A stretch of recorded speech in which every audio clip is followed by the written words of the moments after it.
નમસ્કાર વિદ્યાર્થી મિત્રો, આજના વર્ચ્યુઅલ ક્લાસ ટ્રેનિંગ પ્રોગ્રામમાં આપનું હાર્દિક સ્વાગત છે. હું M R Makwana, foreman instructor, ITI Morbi ખાતે ફરજ બજાવું છું. મિત્રો, આજનો આપણો ટૉપિક છે ડાયોડ અને તેના પ્રકારો. તો ડાયોડ એ ખૂબ જ એક અગત્યનું સેમિકન્ડક્ટર ડિવાઇસ છે. મિત્રો, તમને ખબર હશે કે શરૂઆતમાં આપણે વેક્યુમ ટ્યુબનો યુઝ કરી અને ડાયોડ અને ટ્રાન્ઝિસ્ટર બનાવતા હતા, પણ જેની સાઇઝ અને ઓપરેશન ખૂબ જ કોમ્પ્લેક્સ હતું. પરંતુ આજે સેમિકન્ડક્ટર મટીરિયલ છે એનો ઉપયોગ કરીને આપણે ડાયોડ અને ટ્રાન્ઝિસ્ટર બનાવીએ છીએ. તો મિત્રો, આજે આપણે સેમિકન્ડક્ટર PN જંક્શન ડાયોડ વિશે અભ્યાસ કરીશું. તો મિત્રો, ચલો સ્લાઇડમાં જોઈએ તો તમને દેખાશે કે વોટ ઇઝ ડાયોડ. આજના લેક્ચરમાં આપણે જોઈશું કે ડાયોડ એટલે શું, how diode works, diode as a switch, ડાયોડના સ્પેસિફિકેશન વિશે જોઈશું, ડાયોડનું વર્કિંગ આપણે જોઈશું અને ડિફરન્ટ ટાઈપ્સના ડાયોડ જોઈશું. ત્યારબાદ આપણે બે સ્પેશિયલ ફંક્શન ડાયોડ જોઈશું, જેમાં એક છે જેનર ડાયોડ અને એની એપ્લિકેશન જોઈશું. અને એના પછી આપણે લાઇટ એમિટિંગ ડાયોડ એટલે કે LED વિશે અભ્યાસ કરીશું. તો મિત્રો, નેક્સ્ટ જઈએ આપણે તો તમને દેખાશે કે ડાયોડ એ બે ટર્મિનલ ડિવાઇસ છે, એટલે કે એના બે ટર્મિનલ હોય છે, જેના એક ટર્મિનલને આપણે એનોડ કહીએ છીએ અને બીજા ટર્મિનલને કેથોડ તરીકે ઓળખીએ છીએ. હવે ડાયોડના ફિગરમાં તમે જોઈશો તો તમને દેખાશે કે એક છે P ટાઈપનો સેમિકન્ડક્ટરનો ટુકડો છે અને બીજો N ટાઈપનો સેમિકન્ડક્ટરનો ટુકડો છે. અને P ટાઈપના સેમિકન્ડક્ટરના ટુકડા સાથે જે ટર્મિનલ જોઈન્ટ કરેલો છે કે જેને આપણે એનોડ તરીકે ઓળખીએ છીએ, અને N ટાઈપના સેમિકન્ડક્ટરના ટુકડા સાથે એક ટર્મિનલ જોઈન્ટ કરેલો છે કે જે કેથોડ તરીકે ઓળખાય છે. તો સૌ પ્રથમ તો આપણે જાણવું જરૂરી છે કે આ N ટાઈપ અને P ટાઈપના સેમિકન્ડક્ટરનો ટુકડો એટલે શું.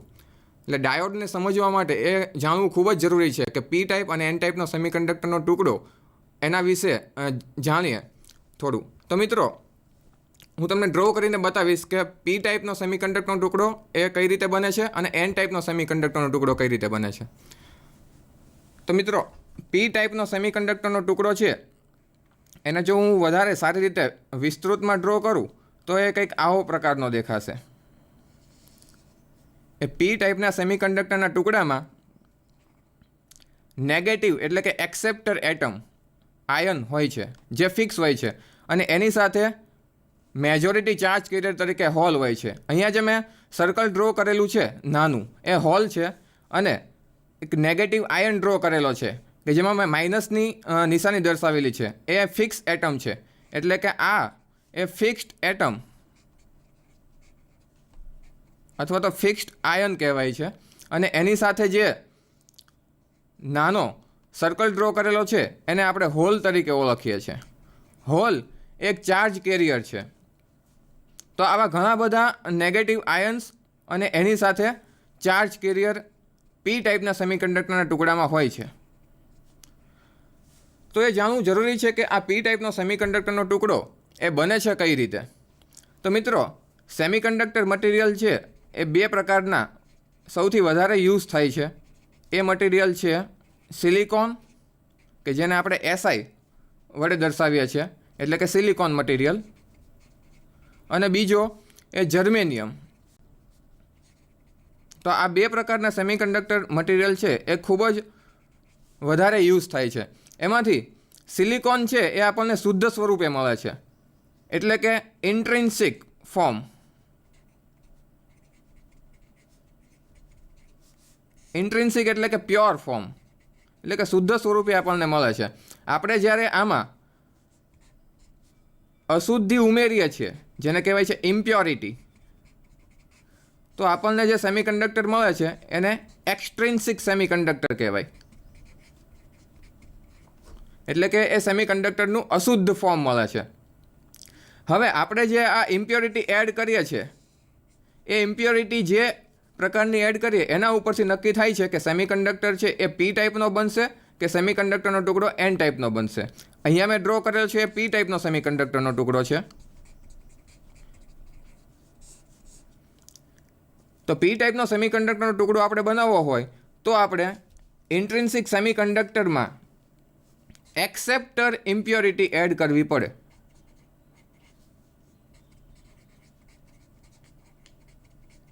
એટલે કે આપણે એક્સેપ્ટર ઇમ્પ્યોરિટી એડ કરશું તો આપણને પી ટાઈપનો સેમિકન્ડક્ટરનો ટુકડો મળશે.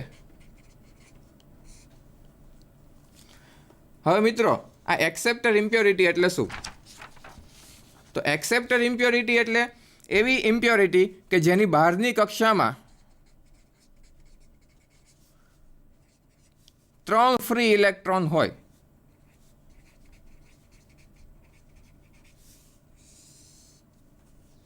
એવી ઇમ્પ્યોરિટીને આપણે એક્સેપ્ટર ઇમ્પ્યોરિટી કહેશું.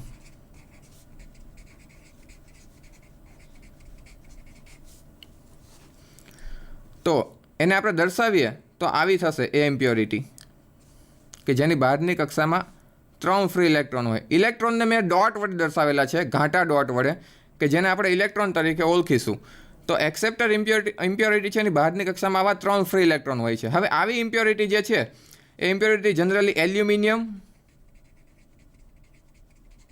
ગેલિયમ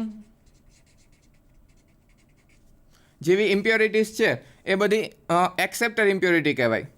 તો આવી ઇમ્પ્યોરિટીને જ્યારે આપણે સિલિકોનના શુદ્ધ સિલિકોનની અંદર એડ કરીએ છીએ તો આપણને પી ટાઈપનો સેમિકન્ડક્ટરનો ટુકડો મળે છે. તો સિલિકોનનું ક્રિસ્ટલાઇન સ્ટ્રક્ચર આપણે જોઈએ તો એ આવું છે. સિલિકોનનો એટમ છે અને એની બહારની કક્ષામાં 4 ફ્રી ઇલેક્ટ્રોન છે. તમને ખબર હશે મિત્રો કે સિલિકોન છે ગ્રુપ 4 એલિમેન્ટ કહેવાય છે કે જેની બહારની કક્ષામાં આવા 4 ફ્રી ઇલેક્ટ્રોન હોય છે. હવે એને જ્યારે આપણે એ બાજુના સિલિકોનના એટમ સાથે આવી રીતે કનેક્ટેડ હોય છે.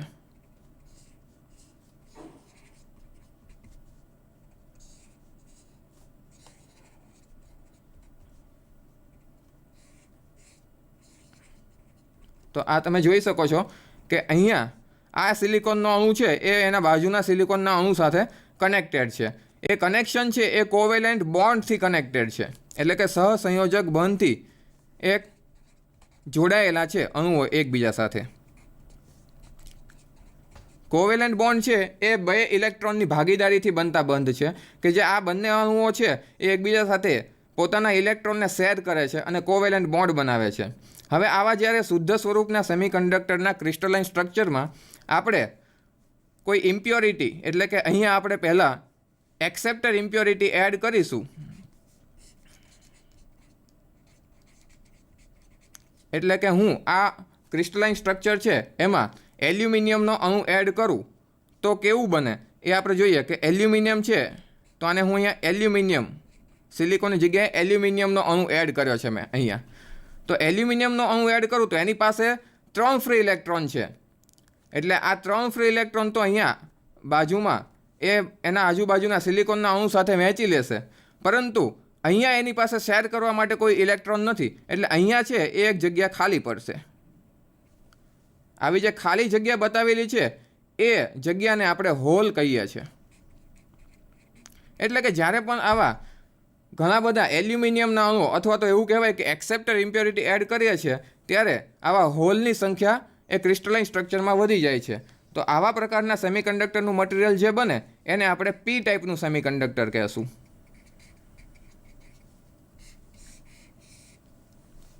એટલે કે પી ટાઈપના સેમિકન્ડક્ટરના મટીરિયલમાં ટૂંકમાં જોઈએ તો આવું તમને દેખાશે.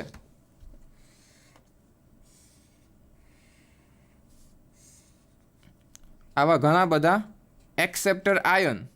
આને એક્સેપ્ટર આયન એટલા માટે કહેવામાં આવે છે કારણ કે એની પાસે માત્ર 3 ફ્રી ઇલેક્ટ્રોન છે, જ્યારે આજુબાજુના સિલિકોનના અણુ સાથે બંધ બનાવવા માટે એને 4 ફ્રી ઇલેક્ટ્રોનની જરૂર પડે છે. એટલે 1 ઇલેક્ટ્રોન છે એ એની પાસે ઘટ હોય છે, એટલા માટે માઇનસ વડે એટલે કે એક્સેપ્ટર આયન વડે એને દર્શાવીએ છીએ. અને જે જગ્યા ખાલી પડે છે એને આપણે હોલ વડે દર્શાવીએ છીએ. અને હોલનો ચાર્જ છે એ મિત્રો પોઝિટિવ હોય છે, એટલા માટે આપણે આ સેમિકન્ડક્ટરના ટુકડાને પી ટાઈપનો સેમિકન્ડક્ટરનો ટુકડો કહીશું. ઓકે, હવે એન ટાઈપનો સેમિકન્ડક્ટરનો ટુકડો કઈ રીતે બને છે? તો એન ટાઈપનો સેમિકન્ડક્ટરનો ટુકડો બનાવવા માટે આપણે ડોનર ઇમ્પ્યોરિટી એડ કરીશું.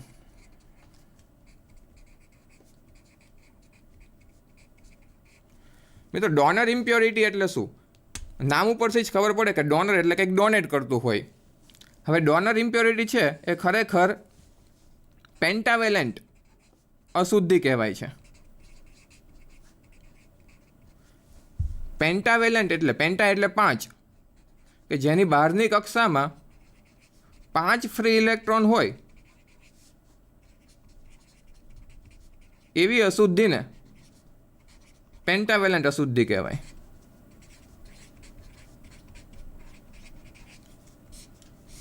જેની બહારની કક્ષામાં 5 ફ્રી ઇલેક્ટ્રોન હોય. તો આવી અશુદ્ધિ જ્યારે આપણે એડ કરીએ સિલિકોનના ક્રિસ્ટલાઇન સ્ટ્રક્ચરમાં, ત્યારે જે પણ સેમિકન્ડક્ટરનો ટુકડો આપણને મળશે એ એન ટાઈપનો સેમિકન્ડક્ટરનો ટુકડો મળશે. તો મિત્રો, સિલિકોનના ક્રિસ્ટલાઇન સ્ટ્રક્ચરમાં આપણે એક પેન્ટાવેલેન્ટ અશુદ્ધિ એડ કરીએ. જનરલી પેન્ટાવેલેન્ટ અશુદ્ધિ છે એ ફોસ્ફરસ છે,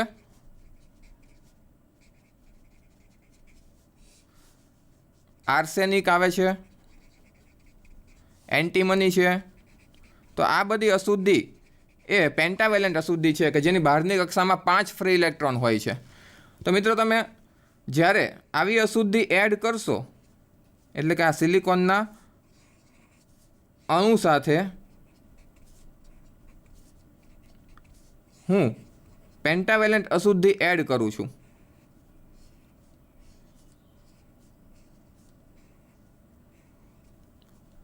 અહીંયા સપોઝ હું ફોસ્ફરસનો અણુ એડ કરું છું, તો ફોસ્ફરસ પાસે ખબર છે કે 5 ફ્રી ઇલેક્ટ્રોન છે, એમાંથી એના 4 ફ્રી ઇલેક્ટ્રોન છે એ એના બાજુના સિલિકોનના અણુ સાથે વપરાઈ જશે કોવેલેન્ટ બોન્ડ બનાવવામાં, અને 1 ઇલેક્ટ્રોન છે એ ક્રિસ્ટલાઇન સ્ટ્રક્ચરમાં ખાલી એમ જ રહેશે કે જે વપરાયા વગરનો વેલેન્સ રહેશે. એટલે કે આવો જે ઇલેક્ટ્રોન છે, વેલેન્સ પડેલો ઇલેક્ટ્રોન અથવા તો જે કોવેલેન્ટ બોન્ડ બનાવ્યા સિવાયનો વધતો ઇલેક્ટ્રોન, એક્સેસ ઇલેક્ટ્રોન,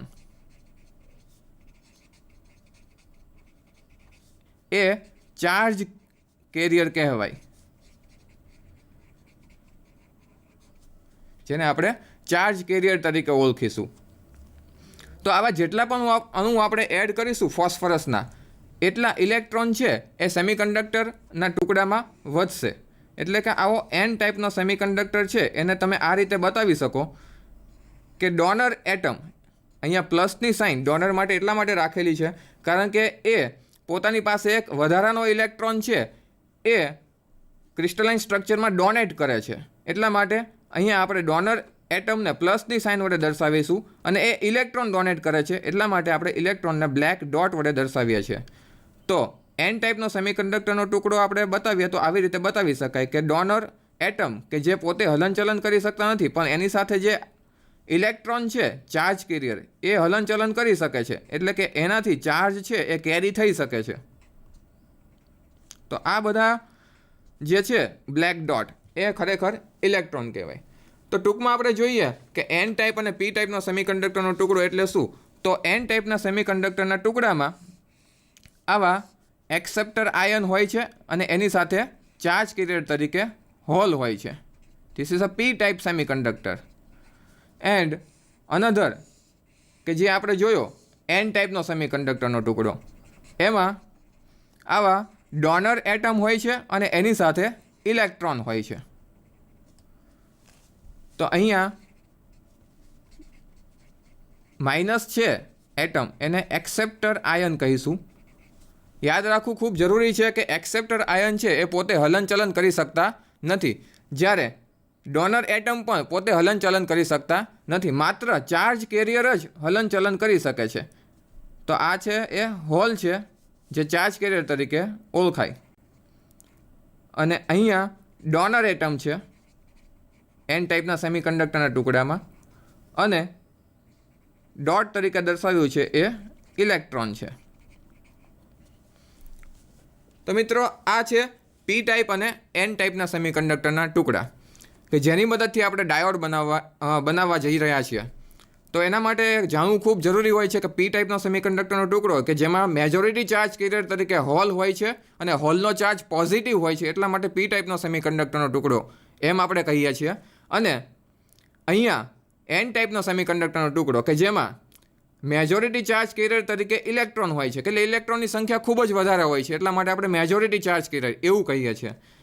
અને એ ચાર્જ કેરી કરે છે એટલા માટે એને આપણે ચાર્જ કેરિયર કહીએ છીએ. તો અહીંયા એન ટાઈપના ટુકડામાં ઇલેક્ટ્રોન છે અને એનો ચાર્જ નેગેટિવ હોય છે, એટલા માટે આને એન ટાઈપનો સેમિકન્ડક્ટરનો ટુકડો એવું આપણે ઓળખીએ છીએ. તો સ્લાઇડમાં આપણે હવે જોઈએ તો અહીંયા ડાયોડમાં તમને દેખાશે કે એક પી ટાઈપનો સેમિકન્ડક્ટરનો ટુકડો છે અને બીજો છે એ એન ટાઈપનો સેમિકન્ડક્ટરનો ટુકડો છે.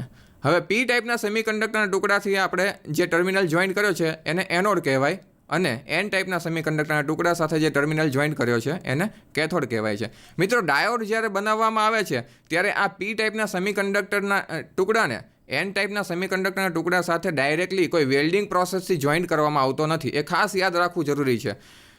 એ કોઈ એક પ્રકારના સેમિકન્ડક્ટરના ટુકડા હોય છે એમાં ડિફ્યુઝન પ્રોસેસ અથવા તો એપિટેક્શિયલ જંક્શન ગ્રોન પ્રોસેસ, આવી બધી પ્રોસેસ એટલે કે કોઈ ટેકનિકની મદદથી આપણે જંક્શન ફોર્મ કરવામાં આવે છે. અહીંયા જે બ્લેક લાઇન વચ્ચે દર્શાવેલી છે એને આપણે પીએન જંક્શન તરીકે ઓળખશું.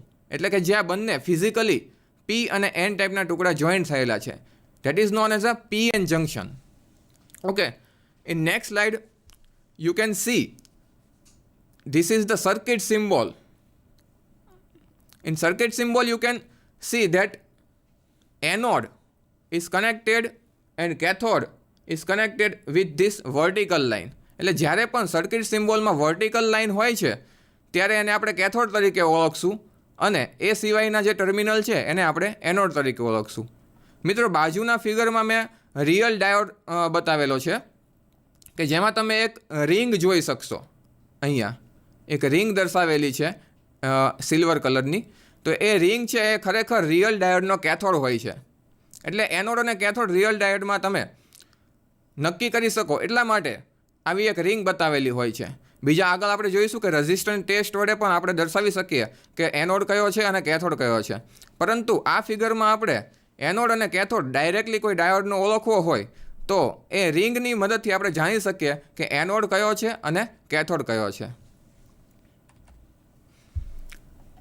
હવે મિત્રો, જ્યારે ડાયોડને બનાવવા માટે પહેલી જ વખત પી ટાઈપના ટુકડાને એન ટાઈપના ટુકડા સાથે કનેક્ટ કરવામાં આવે ત્યારે આ પી ટાઈપના ટુકડામાં મેં બતાવેલું છે એવી રીતે આ પી ટાઈપના ટુકડામાં મેજોરિટી ચાર્જ કેરિયર તરીકે હમણાં જ આપણે ડિસ્કસ કર્યું કે મેજોરિટી ચાર્જ કેરિયર તરીકે પી ટાઈપના ટુકડામાં હોલ્સ હોય છે.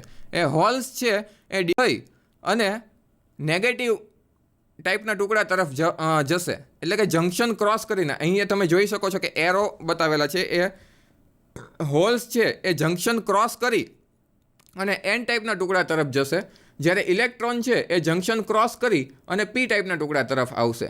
એવી રીતે આ જંક્શનની આજુબાજુનો જે ભાગ છે એટલો એરિયા એટલામાં હોલ્સ છે એ એન ટાઈપના ટુકડા તરફ ડિફ્યુઝ થશે અને ઇલેક્ટ્રોન છે એ પી ટાઈપના ટુકડા તરફ ડિફ્યુઝ થશે.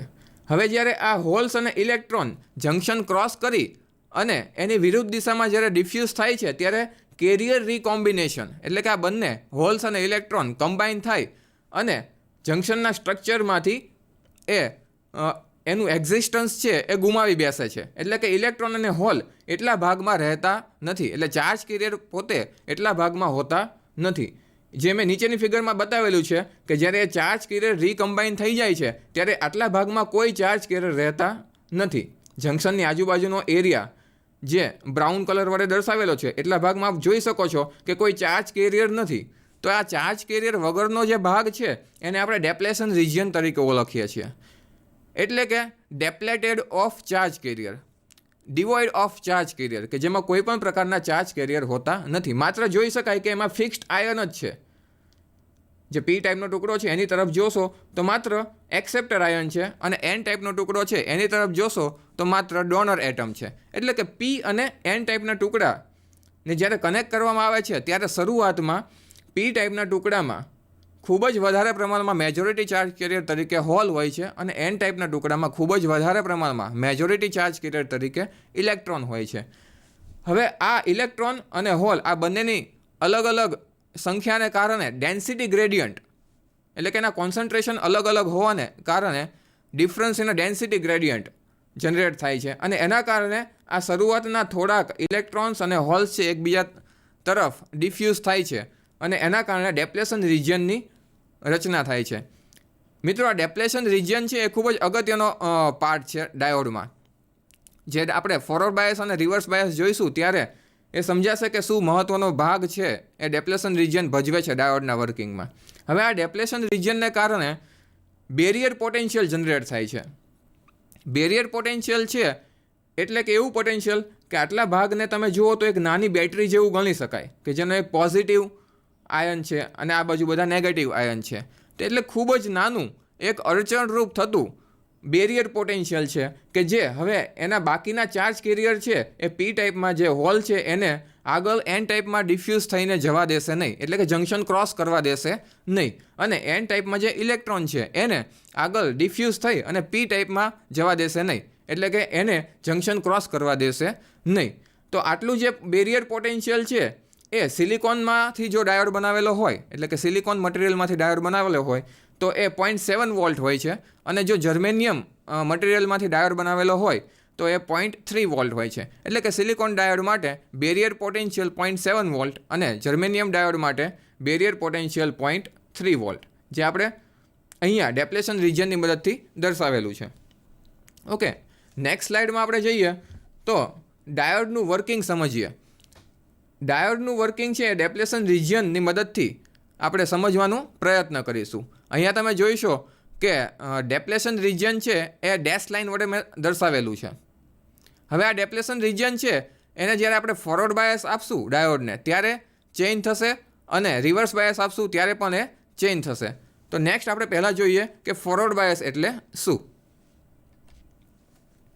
ઓકે, જ્યારે આપણે ફોરવર્ડ બાયસ આપીએ છીએ ડાયોડને ત્યારે ડાયોડનો જે એનોડ છે, અહીંયા આપણે ફિગરમાં તમે જોઈ શકો છો કે ડાયોડના એનોડને એ બેટરીના પોઝિટિવ સાથે કનેક્ટ કરેલો છે અને ડાયોડના કેથોડને બેટરીના નેગેટિવ સાથે કનેક્ટ કરેલો છે. એટલે ડાયોડના એનોડને જ્યારે પોઝિટિવ ટર્મિનલ સાથે કનેક્ટ કરીએ અને ડાયોડના કેથોડને જ્યારે આપણે નેગેટિવ ટર્મિનલ સાથે કનેક્ટ કરીએ ત્યારે ડાયોડ છે એ ફોરવર્ડ બાયસ થયેલો ગણાય.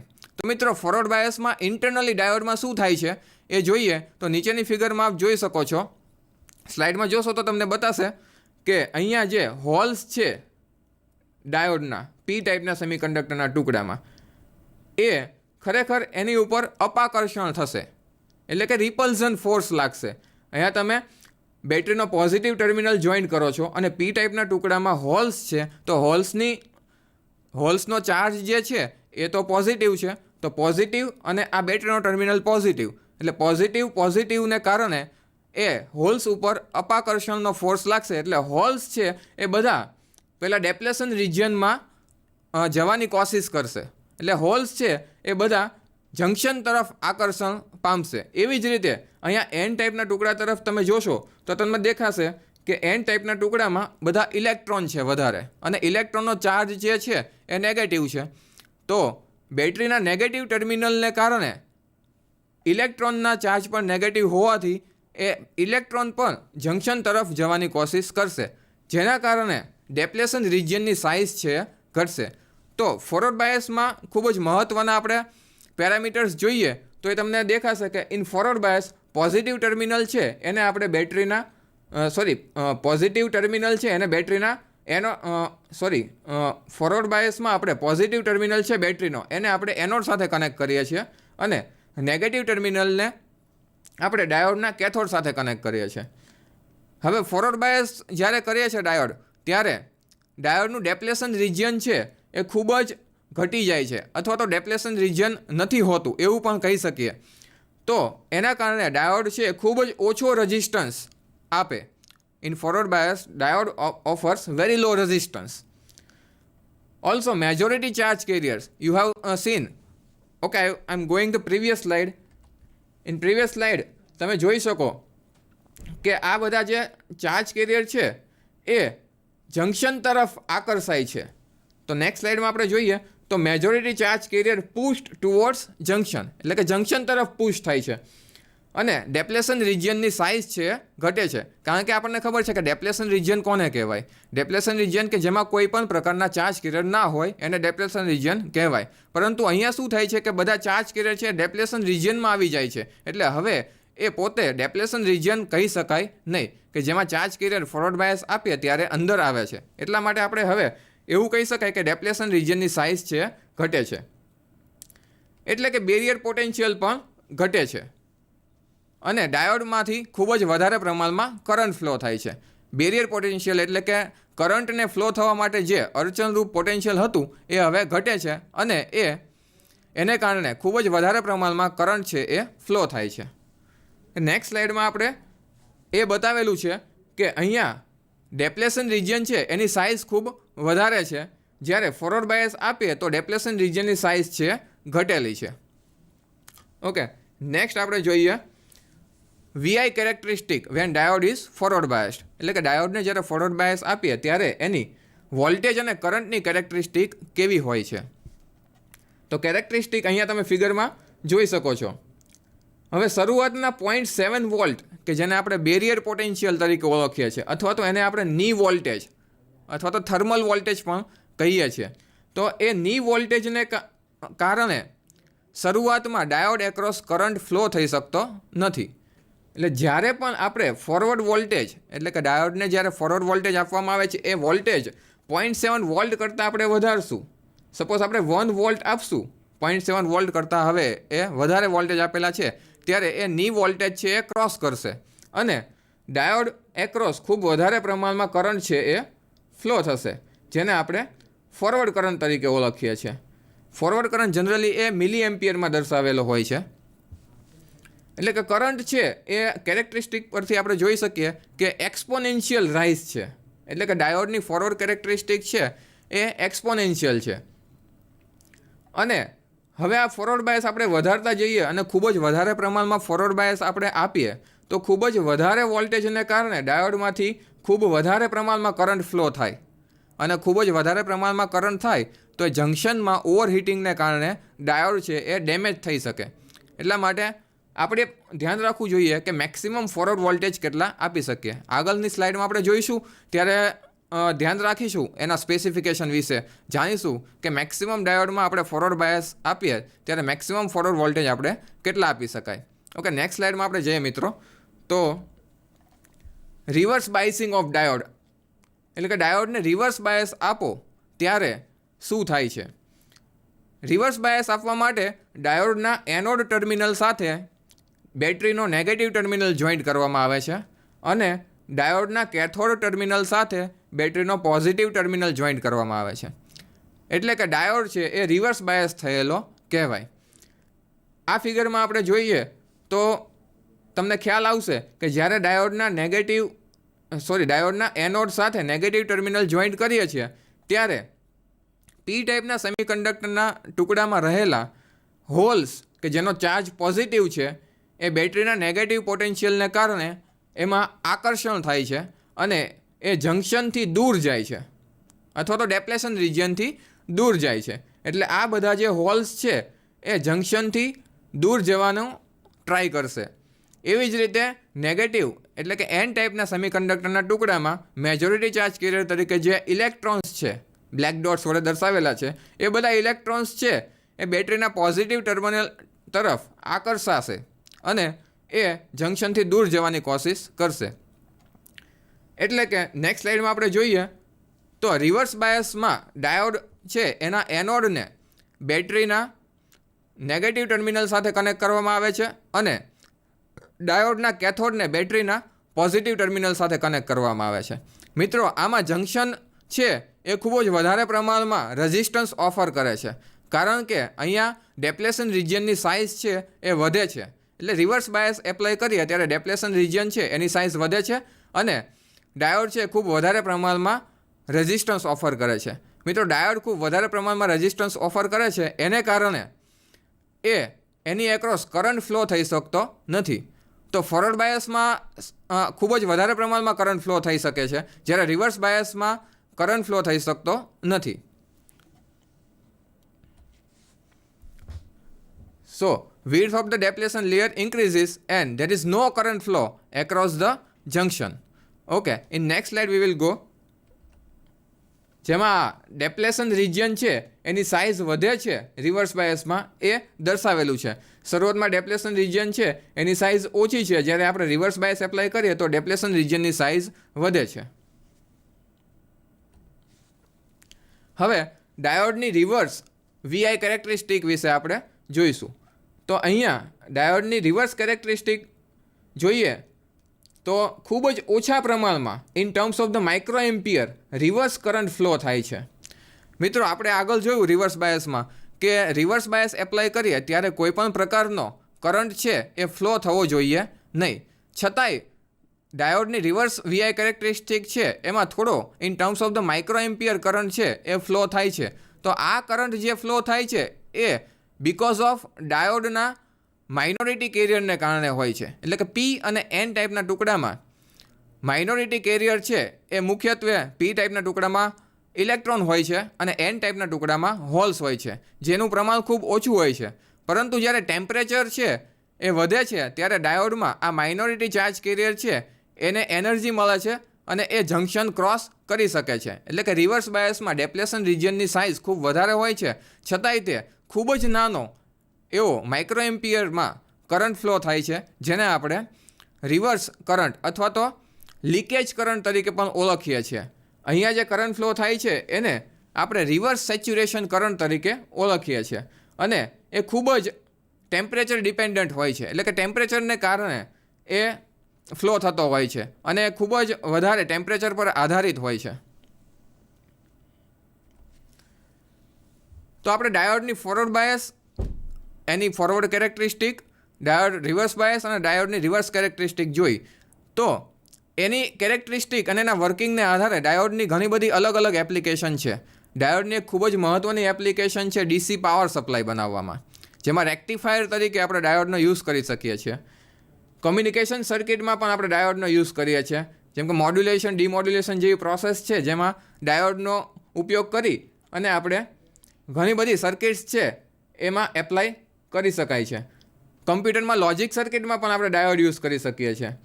એઝ અ વોલ્ટેજ રેગ્યુલેટર આગળ આપણે જેનર ડાયોડ જોઈશું. તો જેનર ડાયોડની મુખ્યત્વે ખૂબ જ મહત્ત્વની એક એપ્લિકેશન છે વોલ્ટેજ રેગ્યુલેશન. એમાં પણ આપણે ડાયોડનો યુઝ કરી શકાય છે.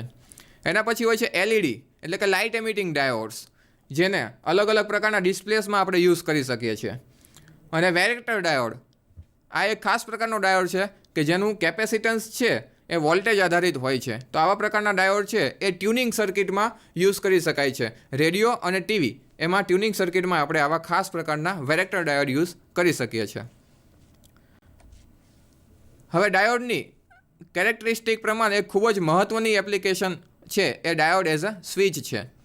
એટલે કે ડાયોડને આપણે આઈડિયલ ડાયોડ તરીકે ઓળખીએ તો ડાયોડમાં કોઈ પણ પ્રકારનું બેરિયર પોટેન્શિયલ નથી હોતું. આઈડિયલ ડાયોડ હોય તો એમાં કોઈ પણ પ્રકારનું બેરિયર પોટેન્શિયલ હોતું નથી. એટલે કે ફોરવર્ડ બાયસમાં ડાયોડને આપણે ક્લોઝ સ્વિચ તરીકે ગણી શકાય અને રિવર્સ બાયસમાં ડાયોડને આપણે ઓપન સ્વિચ તરીકે ગણી શકાય. એટલે કે જ્યારે પણ ડાયોડને ફોરવર્ડ બાયસ આપો ત્યારે તમે એને ક્લોઝ સ્વિચ તરીકે એપ્લાય કરી શકો છો અને જ્યારે રિવર્સ બાયસ એપ્લાય કરેલું હોય ત્યારે ડાયોડને તમે ઓપન સ્વિચ તરીકે એપ્લાય કરી શકો છો. એટલે ડાયોડ એ ખૂબ જ મહત્ત્વનું સ્વિચ તરીકે ઉપયોગ કરી શકાય છે. નેક્સ્ટ સ્લાઇડમાં આપણે જોઈએ તો ડાયોડના સ્પેસિફિકેશન્સ એની વિશે અભ્યાસ કરીશું.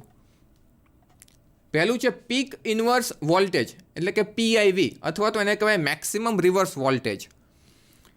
મેક્સિમમ રિવર્સ વોલ્ટેજ એટલે કે ડાયોડને જ્યારે આપણે રિવર્સ બાયસ આપેલા હોય છે ત્યારે તમે મેક્સિમમ કેટલા રિવર્સ વોલ્ટેજ એપ્લાય કરી શકો એનું જે માપ છે એને આપણે કહીશું મેક્સિમમ રિવર્સ વોલ્ટેજ. એટલે ડાયોડને ડિસ્ટ્રક્શન અથવા તો ડાયોડને ડેમેજ થયા વગર તમે મેક્સિમમ કેટલા વોલ્ટેજ આપી શકો એ વોલ્ટેજને આપણે પીક ઇન્વર્સ વોલ્ટેજ કહીશું. કારણ કે જો તમે ડાયોડને રિવર્સ બાયસ આપેલું હોય અને ખૂબ જ વધારે પ્રમાણમાં રિવર્સ વોલ્ટેજ આપો, એટલે કે મેક્સિમમ રિવર્સ વોલ્ટેજના રેટિંગ કરતાં પણ ખૂબ જ વધારે રિવર્સ વોલ્ટેજ આપો તો ડાયોડમાં કોવેલેન્ટ બોન્ડ જે બનેલા હોય છે એ તૂટી જશે અને એને કારણે ખૂબ જ વધારે પ્રમાણમાં ચાર્જ કેરિયર છે એ છૂટા પડશે અને એ ચાર્જ કેરિયર છે ખૂબ જ વધારે પ્રમાણમાં કરંટ ફ્લો કરશે અને એમાં હીટિંગને કારણે ડાયોડ છે એ ડેમેજ થઈ જશે. એટલા માટે આ એક ખૂબ જ મહત્ત્વનો સ્પેસિફિકેશન છે કે ડાયોડને કોઈ પણ જગ્યાએ યુઝ કરતાં પહેલાં આપણે જાણવું જોઈએ કે એના પીઆઈવી રેટિંગ શું છે. એના પછીનું મહત્ત્વનું સ્પેસિફિકેશન છે એવરેજ ફોરવર્ડ કરંટ. એટલે મેક્સિમમ ડાયોડને કન્ટિન્યુઅસલી ડેમેજ કર્યા વગર રિપીટેડલી કેટલો કરંટ એપ્લાય કરી શકો એને કહેવાય average forward current. So current which the diode can safely handle continuously. બીજું મહત્ત્વનું સ્પેસિફિકેશન છે મેક્સિમમ ફોરવર્ડ વોલ્ટેજ. હવે રિવર્સ બાયસમાં આપણે મેક્સિમમ રિવર્સ વોલ્ટેજ આપી શકીએ, એનું માપ હોય છે. એવી જ રીતે ફોરવર્ડ બાયસ આપેલું હોય ત્યારે પણ મેક્સિમમ તમે ફોરવર્ડ બાયસ કેટલા વોલ્ટેજ આપી શકો એનું પણ એક માપ હોય છે, જેને આપણે કહીશું મેક્સિમમ ફોરવર્ડ વોલ્ટેજ. એટલે કે maximum forward voltage a diode can have without damage. એટલે કે મેક્સિમમ ડાયોડને ડેમેજ કર્યા વગર કેટલા ફોરવર્ડ વોલ્ટેજ આપી શકો એને કહેવાય મેક્સિમમ ફોરવર્ડ વોલ્ટેજ. એના પછીનું મહત્વનું પેરામીટર છે રિવર્સ રિકવરી ટાઈમ, એટલે કે TRR. આ એક ખૂબ જ મહત્વનું પેરામીટર છે કે જ્યારે ડાયોડને આપણે હાઈ સ્પીડ સ્વિચિંગ એપ્લિકેશનમાં યુઝ કરતા હોઈએ. ડાયોડને જ્યારે સ્વિચિંગ એપ્લિકેશનમાં યુઝ કરીએ ત્યારે કન્ટિન્યુઅસલી એને ઓન ઓફ થતો હોય છે. એટલે કન્ટિન્યુઅસલી ફોરવર્ડ બાયસમાં આવે, પાછો રિવર્સ બાયસમાં આવે, પાછો ફોરવર્ડ બાયસમાં આવે, પાછો રિવર્સ બાયસમાં આવે. તો જંક્શન એક્રોસ ચાર્જ કેરિયર છે એ ખૂબ જ ઝડપથી એ જંક્શનની તરફ આવે છે અને જંક્શનથી દૂર જાય છે. તો આવું જ્યારે થતું હોય છે ત્યારે ડાયોડમાં સ્ટોરેજ કેપેસિટન્સને કારણે એની સ્પીડ છે સ્વિચિંગની એ ઘટતી હોય છે. તો એ ખૂબ મહત્ત્વનો પેરામીટર છે કે ડાયોડને જ્યારે આપણે ખૂબ જ વધારે ઝડપથી ચાલતી સર્કિટમાં યુઝ કરતા હોઈએ છીએ, એટલે કે માઇક્રોવેવ એપ્લિકેશન જેવી સર્કિટ્સ હોય છે કે જેમાં આપણે ડાયોડને હાઈ સ્પીડ રેટથી ઓન ઓફ કરતા હોય છે, ત્યારે આ મહત્ત્વનું પેરામીટર છે એ જાણવું જરૂરી છે. અને જનરલી એનું માપ છે નેનો સેકન્ડમાં રાખેલું હોય છે. એના પછી આપણે જોઈશું power dissipation. Maximum power that diode can safely dissipate, એટલે કે maximum voltage into maximum current, એને આપણે કેલ્ક્યુલેટ કરીએ તો આપણને મેક્સિમમ પાવર મળે. એટલે ડાયોડ મેક્સિમમ કેટલો પાવર છે એ હેન્ડલ કરી શકે એનું માપ એને કહેવાય maximum power dissipation. Okay, next સ્લાઇડમાં આપણે જઈએ તો ડાયોડની ડેટા શીટના મહત્ત્વના પેરામીટર્સ છે એ દર્શાવેલા છે. અહીંયા મેં ડાયોડ છે એના અલગ અલગ પ્રકારના ડાયોડ લીધેલા છે, જે જનરલ પર્પઝ ડાયોડ છે અને એ 1N4001 સિરીઝથી લઈ અને 1N4007 સિરીઝ સુધીના ડાયોડ છે એ બતાવેલા છે. તો બધા ડાયોડ છે એ એનું કન્સ્ટ્રક્શન છે એ સરખા પ્રકારનું જ હોય છે, જે આપણે વર્કિંગ ભણ્યા એ પ્રમાણેનું જ હોય છે, પરંતુ એના રેટિંગ છે એ ડાયોડના નંબર પ્રમાણે અલગ અલગ હોય છે. તો સૌપ્રથમ આપણે પીક રિપીટેટિવ રિવર્સ વોલ્ટેજ, એટલે કે મેક્સિમમ રિવર્સ વોલ્ટેજ, આમ આપણે મેક્સિમમ રિવર્સ વોલ્ટેજ તરીકે ઓળખીએ છીએ. એને સિમ્બોલિક દર્શાવીએ તો VRRM અથવા તો VR એવું બતાવી શકાય. તો એ અલગ અલગ ડાયોડ પ્રમાણે અલગ અલગ માપ હોય છે. એટલે તમારી એપ્લિકેશન પ્રમાણે તમે નક્કી કરી શકો કે તમારા મેક્સિમમ રિવર્સ વોલ્ટેજ કેટલા જરૂર છે તમારી એપ્લિકેશનમાં, એ પ્રમાણે તમે ડાયોડ છે એને સિલેક્ટ કરી શકો. એના પછી એ જ વોલ્ટેજ છે રિવર્સ વોલ્ટેજ એના RMS વેલ્યુ બતાવેલી છે. ત્યાર પછીનો average rectified output current at ambient temperature of 75 degree centigrade, એટલે કે ટેમ્પરેચર 75 ડિગ્રી સેન્ટીગ્રેડે ડાયોડનો એવરેજ રેક્ટિફાઈડ આઉટપુટ કરંટ કેટલો મળે એનું માપ દર્શાવેલું છે. ત્યાર પછી non repetitive peak forward surge current. હવે આપણે ઇનપુટ સપ્લાય આપતા હોઈએ છીએ ત્યારે ઘણીવાર સપ્લાયમાં સડન ચેન્જ આવતો હોય છે, એટલે કે સડન વધઘટ થતી હોય છે, એને આપણે સર્જ કહીએ છીએ. તો એ સર્જ છે એ મેક્સિમમ કેટલા એમ્પિયરનો ડાયોડ ડિસ્ટ્રક્શન થયા વગર સહન કરી શકે એનું માપ છે. એટલે કે 30 એમ્પિયર એ 1N4001થી લઈને 1N4007 સિરીઝના ડાયોડ છે એ પોતે ટોલરેટ કરી શકે છે. ત્યાર પછીના છે forward voltage at forward current of 1 ampere, એટલે કે મેક્સિમમ ફોરવર્ડ વોલ્ટેજ ડાયોડને તમે 1 વોલ્ટ એપ્લાય કરી શકો કે જ્યારે ડાયોડનો ફોરવર્ડ કરંટ છે 1 એમ્પિયર હોય. ત્યાર પછી છે પીક રિવર્સ કરંટ, એટલે કે reverse saturation current, leakage current, એ કેટલો હોય છે એ જનરલી 5 to 50 માઇક્રો એમ્પિયર હોય છે. અને બાકીના જે પેરામીટર્સ છે એ ડાયોડના ટેમ્પરેચર અને કેપેસિટન્સ પેરામીટર છે. ઓકે, નેક્સ્ટ સ્લાઇડમાં આપણે જઈએ તો ડાયોડ છે એને ટેસ્ટ કઈ રીતે કરાય એ આપણે જોઈશું.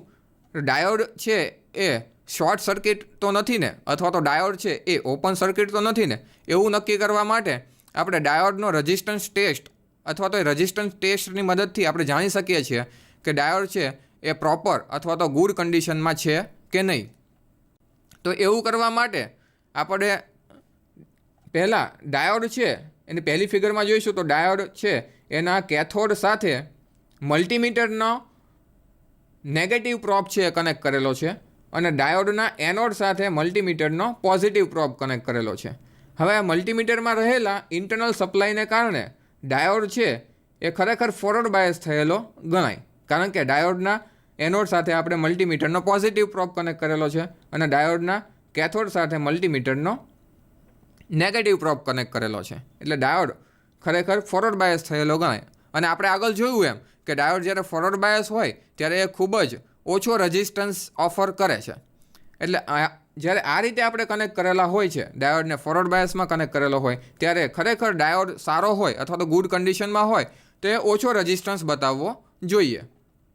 એવી જ રીતે હું મલ્ટીમીટરના પ્રોબને જ્યારે એક્સચેન્જ કરું, એટલે કે મલ્ટીમીટરનો નેગેટિવ પ્રોબ છે એને ડાયોડના એનોડ સાથે કનેક્ટ કરું છું અને મલ્ટીમીટરનો પોઝિટિવ પ્રોબ છે એને ડાયોડના કેથોડ સાથે કનેક્ટ કરું છું, તો ડાયોડ એકચ્યુઅલી રિવર્સ બાયસ થયેલો ગણાય. અને જ્યારે ડાયોડ રિવર્સ બાયસ થાય ત્યારે ખબર છે કે ડાયોડ એ ખૂબ જ વધારે પ્રમાણમાં રેઝિસ્ટન્સ ઓફર કરે છે. સો અહીંયા ડાયોડ છે એ વધારે પ્રમાણમાં રેઝિસ્ટન્સ ઓફર કરતો હોવો જોઈએ. તો રેઝિસ્ટન્સ ટેસ્ટની મદદથી આપણે જાણી શકીએ કે જો બંને ડાયરેક્શનમાં રેઝિસ્ટન્સના રીડિંગ વધારે હોય, if both resistance readings are high the diode is open. If both resistance reading are low, the diode is shorted. Now, if low resistance reading in forward bias, then diode is okay, and if high resistance in reverse bias, then diode is good. मतलब કે forward બાયસમાં ઓછો resistance હોય અને reverse બાયસમાં વધારે resistance હોય તો diode છે એ good કન્ડિશનમાં કહેવાય. બીજું કે રેઝિસ્ટન્સ ટેસ્ટની મદદથી તમે ડાયોડના એનોડ અને કેથોડને પણ નક્કી કરી શકો છો કે ડાયોડનો એનોડ કયો છે અથવા તો ડાયોડનો કેથોડ કયો છે. મિત્રો, અહીંયા આ સ્લાઇડમાં મેં અલગ અલગ પ્રકારના ડાયોડ છે એ બતાવેલા છે. તો સૌથી પહેલો છે એ IN5402 ડાયોડ છે. એના પછીનો BY125 ડાયોડ છે કે જે જનરલી પાવર ડાયોડ કહેવાય છે, પાવર એપ્લિકેશનમાં એ વધારે યુઝ થાય છે. એના પછીનો જેનર ડાયોડ છે કે જે વોલ્ટેજ રેગ્યુલેટર તરીકે યુઝ થાય છે. એના પછીનો OS79 ડાયોડ છે.